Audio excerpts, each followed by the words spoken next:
I grew up in a family that was quite dysfunctional. Mum and Dad fought a lot, so there's a lot of glasses breaking and dinners being thrown down the hallway, so it was quite a dysfunctional, I guess, volatile environment that I grew up in.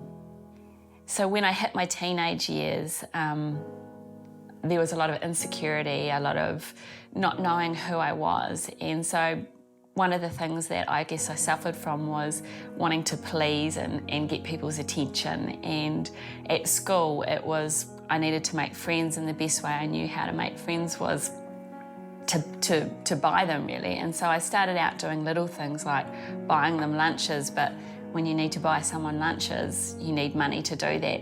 So I started stealing, and stealing started off little and grew bigger and bigger to the point where I was taking designer clothes and giving them to my friends and obviously wearing them. And I got expelled for stealing from school. And at that point, my mum was desperate. She could see the roller coaster ride that I guess I was going on. I then went into another school which opened the doors to sex and drugs and a world of nightclubbing.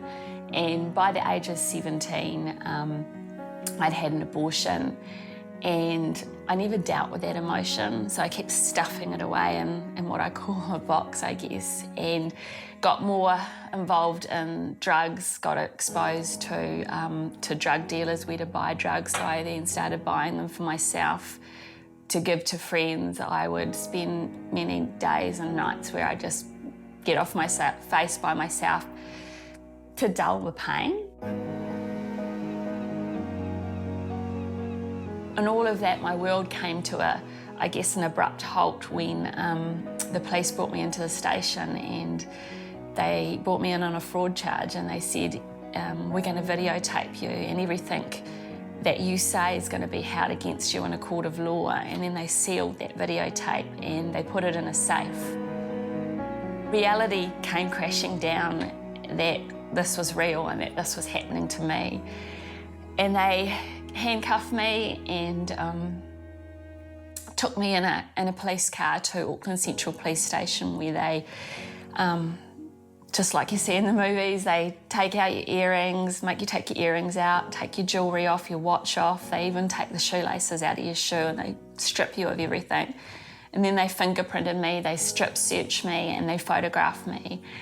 And they put me in a cell and by myself, and I just remember screaming out to God, and I screamed at him, and I just said, God, if you're real, you need to take me from this world, because I don't want to be here anymore.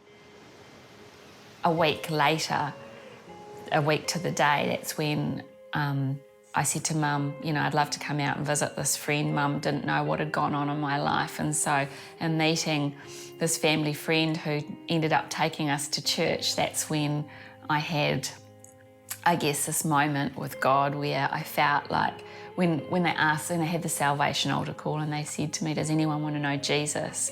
And it's at that moment where I had that revelation of knowing who he was. It was like this blanket was over my life, and it was like this hand had reached down, grabbed the blanket, and in a moment I knew that he was real, and I knew that I needed to stop doing what I was doing and change my life, and I did. Because he loves us so much, it to me is just freeing. When I think of God's grace, I think of his freedom and his amazing love for me. If there's someone out there today and they're watching this, that I want to encourage you that when you cry those prayers that I cried out to God and said, God, are you real? Come and save me, that he's a God who will come and save you, and he knows your heart's desires, and he'll answer those prayers, and if you're suffering from insecurities or lack of self-confidence, then I just encourage you to open up your heart to God, because he's real and he will come in and help you.